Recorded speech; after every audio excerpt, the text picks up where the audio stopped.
अध्यक्ष महोदय, मी आपले आणि माझ्या पक्षाच्या नेत्या आदरणीय सुप्रियाताईंचे धन्यवाद देतो की मला विकसित भारत जी रामजी विधेयक 2025 वर बोलण्याची संधी दिली। अध्यक्ष महोदय, मी आज या सभागृहात विकसित भारत जी रामजी हे विधेयक 2025 वर माझ्या राष्ट्रवादी काँग्रेस पार्टी आदरणीय शरदचंद्रजी पवार पक्षाच्या वतीने विचार मांडण्यासाठी उभा आहे। अध्यक्ष महोदय, या विधेयकाचे नाव वाचल्यानंतर एक गोष्ट प्रकर्षाने जाणवती की या सरकारला कामापेक्षा नावाचे राजकारण करण्यामध्ये अधिक रस आहे। अध्यक्ष महोदय, यूपी सरकारच्या काळात जेव्हा ही योजना सुरू झाली तेव्हा तिला महात्मा गांधी राष्ट्रीय ग्रामीण रोजगार हमी योजना असे नाव देण्यात आले होते। महात्मा गांधींचे नाव या योजनेला देण्यामागे एक विचार होता, खेड्याकडे चला आणि ग्रामीण भागाचा विकास।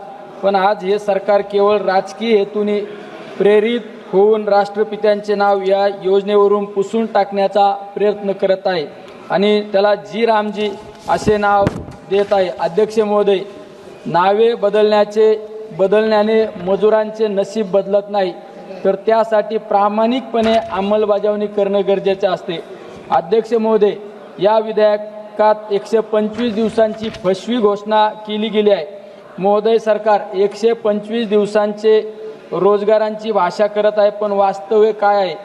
आज अनेक राज्यामध्ये मजुरांना वर्षाला 50 दिवसही काम मिळत नाही। जुन्या योजनेतील 100 दिवसांचे काम 11 वर्षे पूर्ण देऊ न शकणारे हे सरकार 125 दिवसांचे आश्वासन कोणाला देत आहे? ही केवळ निवडणुकांचा इव्हेंट करण्याची तयारी आहे। अध्यक्ष महोदय, हे बिल रोजगार देण्यासाठी आहे की लोकशाही दिशाभूल करण्यासाठी? देश आज अमृत काळात आहे असे सांगितले जाते, पण वास्तव असे आहे की देशातील युवक बेरोजगार आहे, ग्रामीण भागात काम नाही, शहरात महागाई वाढत आहे आणि असंघटित कामगार जगण्यासाठी झगडत आहे। देशातील युवक बेरोजगार आहे, ग्रामीण भागात काम नाही, शहरात महागाई वाढत आहे आणि असंघटित कामगार जगण्यासाठी झगडत आहे।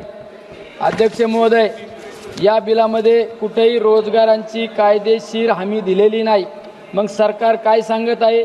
मिशन राबवू, प्रोत्साहन देऊ, संभाव्यता निर्माण करू, पण युवकांना संभाव्यता नकोत, नोकऱ्या हव्या आहेत। जोपर्यंत कायदेशीर हमी नाही तोपर्यंत हे बिल केवळ घोषणांचा ढीग आहे। अध्यक्ष महोदय, निधीशिवाय मिशन म्हणजे थट्टा। हे मिशनसाठी स्वतंत्र स्पष्टता आणि निधी कुठे आहे? उत्तर कुठेच नाही। निधी नसेल तर प्रशिक्षण केंद्र कसे चालतील? ग्रामीण रोजगार कसा निर्माण होईल? महिला स्वयंरोजगारांसाठी कसा वाढेल? हे बिल म्हणजे इंजिन नसलेली विकासाची गाडी असल्यासारखं वाटतं। युवकांची फसवणूक, कौशल्य देऊन बेरोजगार। अध्यक्ष महोदय, सरकार मोठ्या आवाजात कौशल्य विकास बोलते, पण प्रश्न असा आहे की कौशल्य मिळाल्यावर नोकरी कुठे आहे? आज लाखो युवक प्रशिक्षण घेऊन बेरोजगार आहेत। हे बिल प्रशिक्षित बेरोजगार निर्माण करत आहे। स्थानिक उद्योग, शेती, MSME यांच्याशी कौशल्याचा मेळ नाही। अध्यक्ष महोदय, खाजगीकरणाचा अंधविश्वास। या बिलात रोजगार निर्मितीची जबाबदारी खाजगी कंपन्यांवर सोपवलेली आहे, पण सरकार स्वतः सरकारी नोकऱ्या भरत नाही। खाजगी कंपन्या नफा पाहतात, पण सामाजिक जबाबदारी सरकारची असते, ही जबाबदारी सरकार झटकत आहे।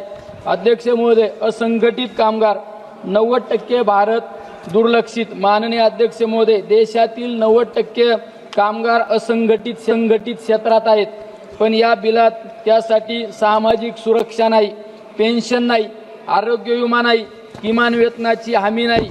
अध्यक्ष महोदय, सर्वसामान्य आज हा विकसित भारत नाही, तर सर्वसामान्य भारतीयांना अन्याय करणारा अन्यायी भारत वाटत आहे।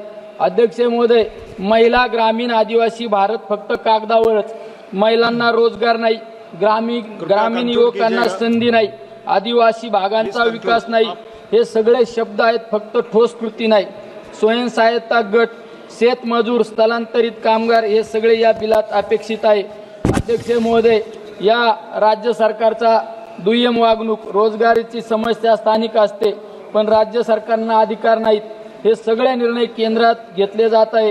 हे संघराज्य व्यवस्थेवर आघात आहे। एकच मिनिट राहिला। अध्यक्ष महोदय, आमचा स्पष्ट आणि ठाम मागण्या माननीय अध्यक्ष महोदय, जर सरकार खरोखर गंभीर असेल तर प्रत्येक कुटुंबासाठी रोजगाराची कायदेशीर हमी द्या। मिशनसाठी स्वतंत्र, पुरेशा आणि कायमस्वरूपी निधी द्या। कौशल्य प्रशिक्षण थेट रोजगाराशी जोडा। सरकारी नोकऱ्या तात्काळ भरा। असंघटित कामगारांना पूर्ण सामाजिक सुरक्षा द्या। राज्य सरकारांना अधिकार द्या। जोपर्यंत या मागण्या होत नाही तोपर्यंत हे बिल आम्हाला मान्य नाही। भारतीय जनतेला कसा भारत हवाय? विकसित भारत हवाय, पण बेरोजगार, उपेक्षित, असुरक्षित नको। धन्यवाद। जय शिवराय।